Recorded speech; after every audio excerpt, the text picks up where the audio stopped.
மஞ்சனுக்கே, வள்ளி மணாளனுக்கே, தெய்வயானை கணவனுக்கே. அதாவது இந்த அருமையான காலை பொழுதிலே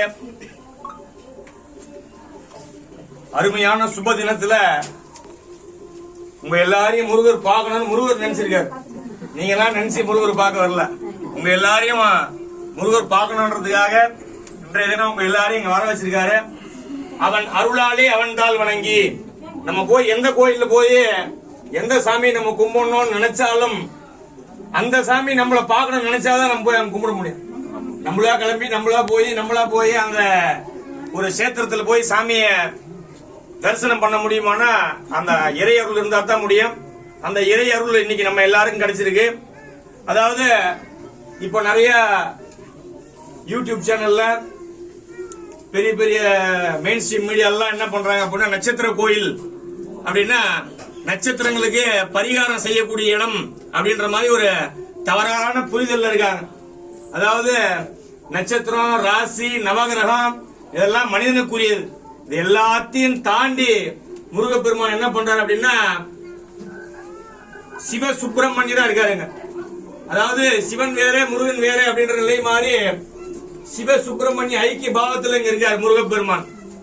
இந்த தலத்துல இந்த அனுகிரக தலம் அப்படின்னு பேரு, பரிகார தலம் கிடையாது. பரிகாரம்னா நம்ம போய் ஒரு கோயில்ல பரிகாரம் பண்றோம் அப்படின்னா அது பரிகார தலம். அனுகிரக தலம் அப்படின்றது தமிழ்நாட்டிலேயே கைவிட்டு விரல் விட்டு என்ற மாதிரி வந்து ஒரு சில கோயில் மட்டும்தான் அனுகிரக தலங்கள்னு இருக்கு. அதுல நம்ம கோயில் அனுகிரக தலம்.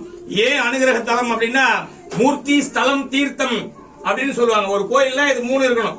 மூர்த்தி அப்படின்னா உள்ள இருக்கக்கூடிய இறை வடிவம். அந்த இறை வடிவத்தில் பார்த்தா அப்படின்னா உள்ள இருக்கக்கூடிய சாமி ஸ்வயம்பு மூர்த்தி. ஸ்வயம்புனா யாரும் வடிக்காம தானா உருவாகி வரக்கூடிய ஸ்வயம்பு மூர்த்தி. ஸ்வயம்புவா இருக்கார் முருகப்பெருமான். அதே மூர்த்தியில முதன்மையானது ஸ்வயம்பு மூர்த்தி, முதன்மையா இருக்கார். அடுத்து ஸ்தலம் அப்படின்னா இந்த தலத்தை யார் உருவாக்குனா முருகப்பெருமானே, நான் இங்க இருக்கேன் என்ன வந்து பாரு அப்படின்னு சொல்லி இந்த தலத்தை உருவாக்கியவர் யாருன்னா முருகப்பெருமான். அப்போ அந்த உள்ள இருக்கக்கூடிய மூர்த்தியும் முருகனால உருவாக்கப்பட்டது. இந்த தலம்னு சொல்லக்கூடிய இடத்தையும் முருகப்பெருமானே காமிச்சு விடுகிறார்.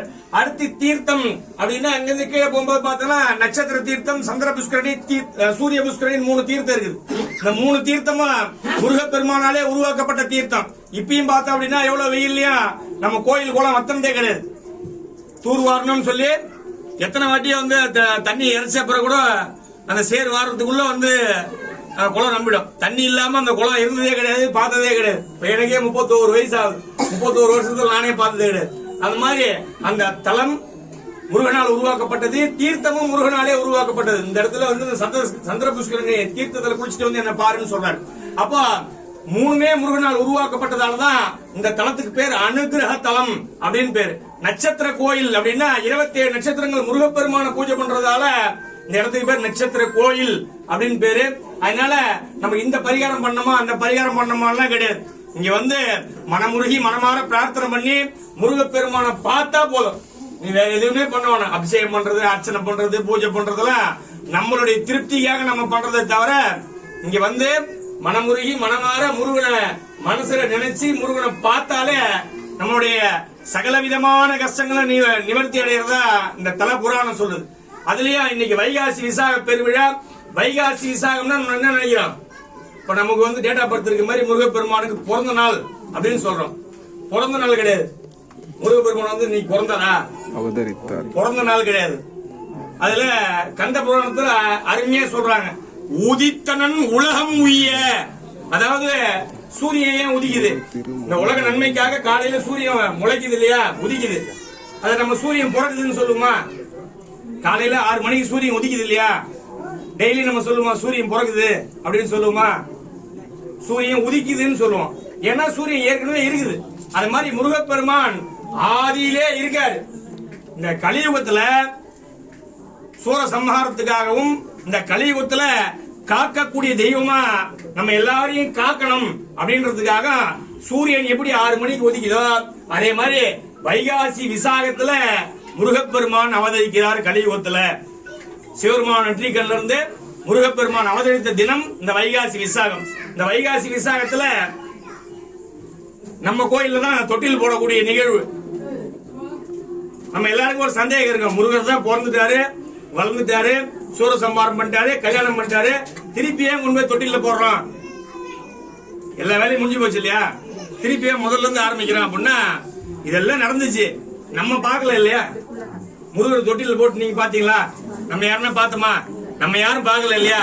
நம்ம பார்க்கணுன்றதுக்காக தான் இந்த நிகழ்வுகள். கோயில்ல இப்போ சூரசம்ஹாரம் பண்றோம், சூரசம்ஹாரம் ஆகி போச்சு. ஏன் திருப்பி பண்ணோம் அப்படின்னா சூரசம்ஹாரம் பண்ணும்போது நம்ம பார்க்கல, நம்ம பார்க்கணுன்றதுக்காக இப்போ ஒரு கல்யாணம் பண்ணிடுறோம், கல்யாண கேஸ் திருப்பி போட்டு பார்க்கறோம். அந்த மாதிரி இது எல்லாமே நமக்காக பண்ணக்கூடிய விழா. நம்ம பார்க்கணும், முருகனை நம்ம குழந்தையா பார்க்கணும். வரக்கூடிய இங்க இருக்கக்கூடிய மக்களுக்கு எல்லாருக்கும் சகல விதமான செல்வங்களும் கிடைக்கணும் அப்படின்றதுக்காக முருகப்பெருமான பிரார்த்தனை பண்ணி செய்யக்கூடிய ஒரு மங்களமான விழா. இந்த மங்களமான விழால இன்னைக்கு முருகனை தரிசனம் பண்ணும்போது முருகப்பெருமான் அருளால சந்தான பாக்கியம் சிறப்பா கிடைக்குது அப்படின்னு சொல்றாங்க. எந்த முருகர் கோயில்ல போய் முருகனை தரிசனம் பண்ணாலும் வைகாசி விசாகத்துல முருகப்பெருமான பிரார்த்தனை பண்ணோம் அப்படின்னா குழந்தை வரம் முருகப்பெருமான் கொடுக்குறாருன்னு சொல்றாங்க. ஆனா குழந்தை வரம் கொடுக்கிறவருக்கு குழந்தை கிடையாது. குழந்தை வரம் யாரு கொடுக்குறாரு? முருகப்பெருமான் கொடுக்குறாரு. நாரதர் போய் முருகர்கிட்ட கேட்கிறாரு, ஏன் உனக்கு குழந்தை இல்ல, எல்லா தெய்வங்களுக்கும் குழந்தை இருக்குல்ல, உனக்கு ஏன் குழந்தை இல்லைன்னு கேட்கிறாரு.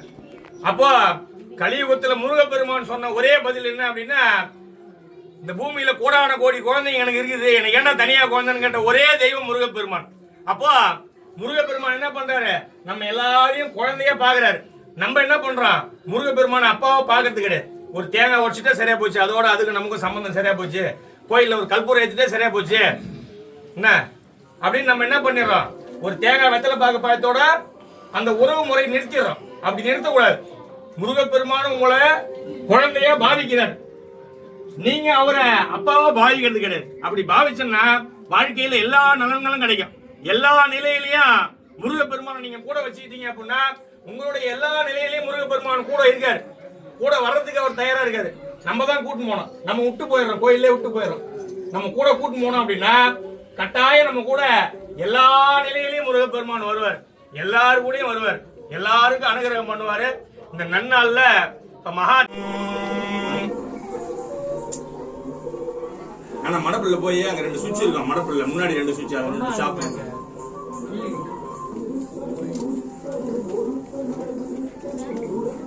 திகட சக்கர செம்முகம் ஐந்துலான் சகட சக்கர தாமரை நாயகன் அகட சக்கர விண்மணியா உனை விகட சக்கர மெய்ப்பதம் போற்றுவோம். அவனிதனிலே பிறந்து மதலையனவே தவழ்ந்து அழகு பெறவே நடந்து இளையோனாய் அருமழலையே மிகுந்து குதலை மொழியே புகன்று அதிவிதமதாய் வளர்ந்து 16 சிவகலைகளாகமங்கள் மிகவும் வரைபோதும் அன்பர் திருவடிகளே நினைந்தே துதியாமல் தெரிவயர்கள் ஆசை மிஞ்சி வெகுவலையாய் உடன்றி திரியுமடியேனையுந்தன் அடி சேராய் மவுனவுபதேச சம்பு மதியருகுவே நிதும்பை மணிமுடியின் மீதணிந்த மகதேவர் மணமகிழவே அணைந்து ஒரு புறமதாக வந்த மலைமகள் குமார துங்க வடிவேலா பவனி வரவே யுகந்தேன் மயிலின் மிசையே திகழ்ந்தேன் பணியதிரவே நடந்த கயல் வீரா பரமபதமாய செந்தில் முருகனே யுகந்தேன் பழனிமலை மேல் அமர்ந்த பெருமாளே பழனிமலை மேல் அமர்ந்த பெருமாளே பழனிமலை மேல் அமர்ந்த பெருமாளே. 5 முகம் தோன்றின் 6 முகம் தோன்றும் நெஞ்சில் வஞ்சமினில் வேல் தோன்றும் நெஞ்சில் ஒரு கால் நினைப்பின் 2 காலும் தோன்றும் முருகா முருகா முருகா என்று முருகா முருகா முருகா என்று ஓதுவார் சரேபனே பவே குகே சண்முகனே சரணம் அருமுகம் படைத்தே ஐயனே சரணம் குன்றுதோராடுகின்ற குமரா சரணம் குறைவில் வைக்கின்ற முருகா சரணம் குறைவில் வைக்கின்ற முருகா சரணம் என்றும் போர் குறைவின்றி வைக்கின்ற என்றும் போர் குறைவின்றி வைக்கின்ற என் நட்சத்திரகிரிவாழ் குமராச்சரணம் என் நட்சத்திரகிரிவாழ் குமராச்சரணம் சரணம் என் நட்சத்திரகிரிவாழ் குமராச்சரணம் சரணம் உருவாய் அருவாய் குலதாய் இலதாய் மறுவாய் மலராய் மணியாய் ஒளியாய் கருவாய் உயிராய் கதியாய் விதியாய் குருவாய் வருவாய் அருள்வாய் குணே குருவாய் வருவாய் அருள்வாய் குணே ஆறிரு தடந்தோள் வாழ்க அறிமுகம் வாழ்க வெப்பை கூறு செய்தனிவேல் வாழ்க உக்குடம் வாழ்க செவ்வே ஏறிய மஞ்சை வாழ்க யானிதன் நலங்கு வாழ்க மாறிலா வள்ளி வாழ்க வாழ்க சீரடியார் எல்லாம் வாழ்க சீரடியார் எல்லாம் வெற்றிவே